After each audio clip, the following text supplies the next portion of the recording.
for our naan, we're going to be using the Thermomix as noted before. All we need is 500 grams of flour, some sugar, just a pinch, salt, lukewarm water, some ghee, plain yogurt, and additional flour just to roll on. So the first step would be is to put all your dry ingredients into the Thermomix.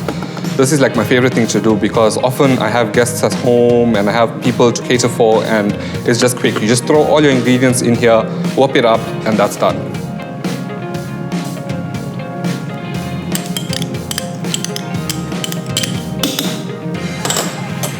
And then final step is our lukewarm water. Just add that in there, and that's it. You don't have to worry about mixing it, nothing. You just pop on the lid, and we're good to go. As you can see, it's shaky.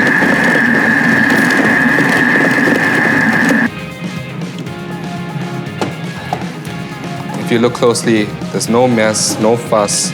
You don't even have to knead this dough. All you do is take out, make sure everything's out nicely. We'll put it into a bowl. I would normally grease the bowl, but I already greased it. Have our dough in, cling wrap, and we leave this to prove now. Now we go on to rolling. As you can see, the dough has proven lovely, doubled in size and nice and soft.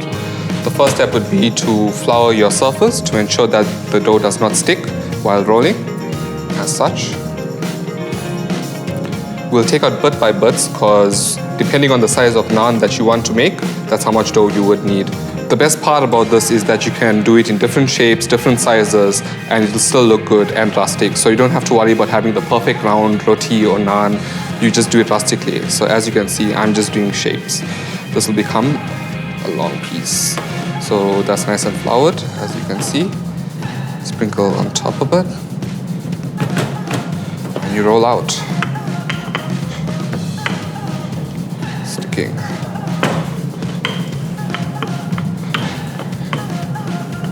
That's it. And that's your naan.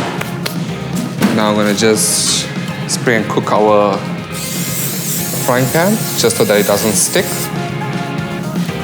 Just hear that sizzle. It's now time to turn over. Look at that.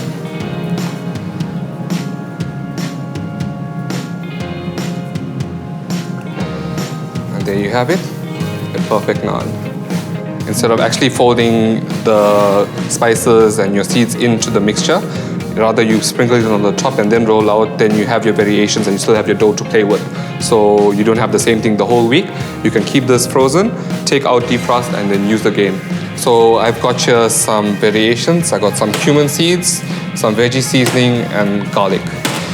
So this is a little trick I like to do just to speed things up and also to not have the same old boring naan. We'll just do the same as I did earlier on. Make your log. Some flour, no sticky. Put that down. And it's this simple, guys. You just spray some over, head down so it sticks to it. Turn over, do the same. Press down, and that's how we roll.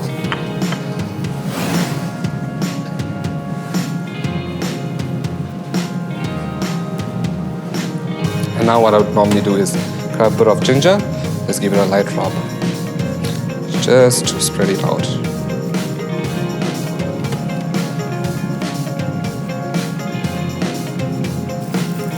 There you have your garlic naan.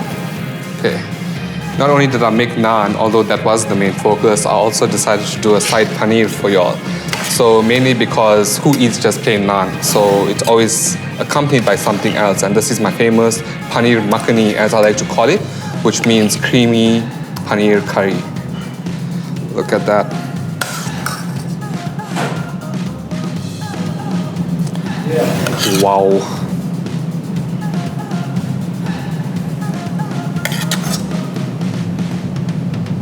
Fresh coriander.